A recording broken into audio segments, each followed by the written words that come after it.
Bagi para pendengar podcast Ibu Kristi Damayanti, khususnya terkait serial tentang stroke ini, perlu diketahui bahwa apa yang dikemukakan adalah sesuai pengalaman pribadi Ibu Kristi sebagai seorang stroke survivor, atau dalam pemahaman lain bahwa pembahasan tentang stroke dalam podcast ini adalah menurut sudut pandang seorang stroke survivor. Selamat mendengarkan. Apa yang terjadi setelah serangan stroke? Sebenarnya, apa yang dikatakan komplikasi setelah stroke? Mungkin ini aku rasakan setelah serangan stroke. Sekitar 100% aku mengalami penurunan total gerakan tubuh sebelah kanan waktu pertama kali saya terkena stroke. Dan sekarang tubuh sebelah kanan pun sudah recovery dan perlahan sembuh sekitar 85%. Berarti menurut dokter aku masih membutuhkan recovery lagi sebanyak 15% jika aku bisa sembuh sampai 100%. Itu pun tidak tahu entah sampai kapan. Setelah aku sadar dengan keadaanku sebagai pasca stroke 10 tahun lalu, aku memang sedikit menderita kebingungan. Tetapi tidak terlalu banyak. Aku tetap bisa mengingat nama-nama anakku, orang tuaku, saudara-saudara sekandung, bahkan teman-teman serta pekerjaanku. Berarti syaraf pengingatku mungkin hanya bersinggungan saja dengan pembuluh darah otak kiriku yang terendam darah. Masalah komunikasi yang sangat rumit untukku. Aku sama sekali tidak bisa berkomunikasi, tidak bisa bicara, dan tidak bisa membaca.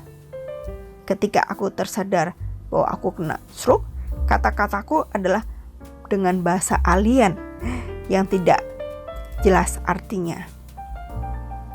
Mungkin sekitar 80% pertama kali aku sadar bahwa aku sama sekali tidak bisa menelan atau disfagia. 2 hari pertama di rumah sakit di San Francisco, Amerika, makananku hanya melalui selang, dan hari ketiga aku diminta untuk menelan dengan air putih. Tetapi aku tersedak dan sama sekali tidak bisa melakukannya.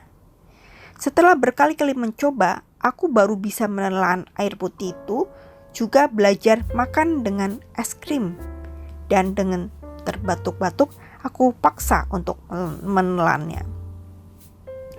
Aku juga mengalami hemianopia, yaitu penglihatan ganda. Walau bukan karena mataku yang minus dan tidak terlalu berat, aku tetap tidak susah untuk melihat dengan jelas sampai sekarang. Yang jelas, aku mengalami gangguan koordinasi saat duduk. Tubuhku seakan limbung karena tubuh kananku memang lumpuh 100% setelah serangan stroke. Dan gangguan koordinasi itu masih aku rasakan sampai sekarang, walaupun aku tetap bisa berjalan dan sudah bekerja lagi. Sekitar 40% aku sering mengalami gangguan suasana hati, sedikit stres dan depresi, bukan karena aku stroke, tetapi aku merasa memang bawaan otak kiriku ketika serangan stroke itu. Justru sejak pertama kali aku semangat untuk terus membuang gangguan suasana hatiku, untuk aku ingat sembuh secepatnya. Puji Tuhan, otakku masih mampu untuk bisa membuat suasana hatiku tenang dan bertekad untuk cepat sembuh. Dan sampai sekarang, aku masih sering sakit kepala walaupun jauh berkurang sebelum aku terserang stroke. Jika aku tidak tertolong dengan cepat, pasti banyak komplikasi yang aku derita. Referensiku mengatakan beberapa di antaranya bahwa beberapa mengalami kejang-kejang atau epilepsi, dan yang paling banyak adalah pasien stroke pendarahan, bukan penyumbatan. 20% mengalami infeksi dada karena terhidupnya makanan dan minuman yang bisa menyebabkan kematian.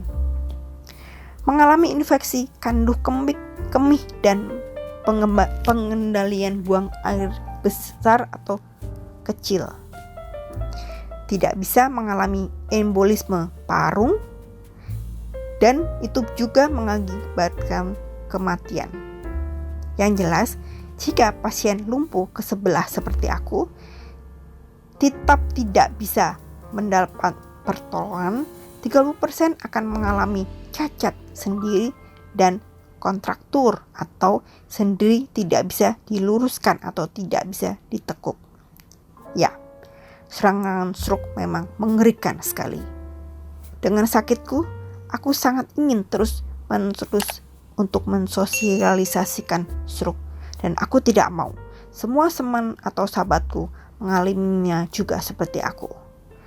Tapi tetap jaga kesehatan dan jangan lupa untuk terus selalu berdoa dan berserah dalam kedamaian.